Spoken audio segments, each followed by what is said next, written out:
ঘর থেকে বের হবেন ভরা পকেটে আপনি ঘরে ফিরবেন ইনশাআল্লাহ। আল্লাহ কসম করে বলছি প্রিয় ভাইরা, আপনার এই আমলটি করে দেখুন। সৌদি আরবের এক ভাই এই আমলটি করে বলছে, হুজুর আমি দোয়াটা যখন করে গেলাম ওই দিন আমার 2000 ইনকাম, 2000 রিয়াল ইনকাম হয়েছে। 2000 রিয়াল বাংলাদেশে 60,000 টাকা। আপনার নসিব খুলে যাবে। আল্লাহ রাব্বুল আলামিন আপনার ব্যবসার উন্নতি দান করবেন, নিজেকে বরকত দান করবেন, বিপদগুলো দূর করে দিবেন। আল্লাহ রাব্বুল আলামিন বান্দাকে ডেকে বলে, বান্দারে অসাহত হয়ে যেও না, আশা রাখো তোমার রবের কাছে। ও বান্দা, আমি তোমার রব আল্লাহ বলছি, ওয়াতারযুকু মান তাশাউ বিগাইরি হিসাব। আমি আল্লাহ তোমাকে এত রিজিক দিব তুমি হিসাব করতেও পারবা না। আল্লাহু যায়িফু লিমান ইয়াশা ওয়াল্লাহু ওয়াসিউন আলিম। আমি আল্লাহ তোমরা জোর অধিকারী, আমি আল্লাহ চাইলে বাড়ায় দিতে পারি আবার কমাতেও পারি। দুনিয়ার কেউ আমার সঙ্গে পারে না।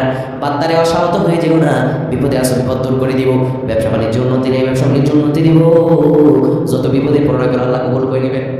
কিভাবে আমলটা করবেন? যেখানে আপনি টাকা রাখেন মানি ব্যাগে কিংবা আপনি যে অংশে টাকা রাখেন সেখানে আপনি দোয়াটা করে ঘর থেকে বের হয়ে যাবেন কাজের উদ্দেশ্যে।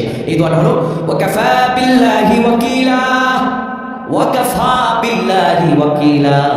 এই দোয়াটা আপনারা 7 বার পড়বেন, 10 বার দরুদ শরীফ পড়ে বের হয়ে যাবেন। কিন্তু ঘরে বসে থাকলে একটু কাজ হবে না, কাজের উদ্দেশ্যে বের হতে হবে। আল্লাহ রিজিক বরকত দান করে দেবেন। আল্লাহ বলেন, বান্দা তোমার চেষ্টা যেখানে শেষ আমার সাহায্য সেখান থেকে শুরু করেন। আল্লাহুম্মা আমিন।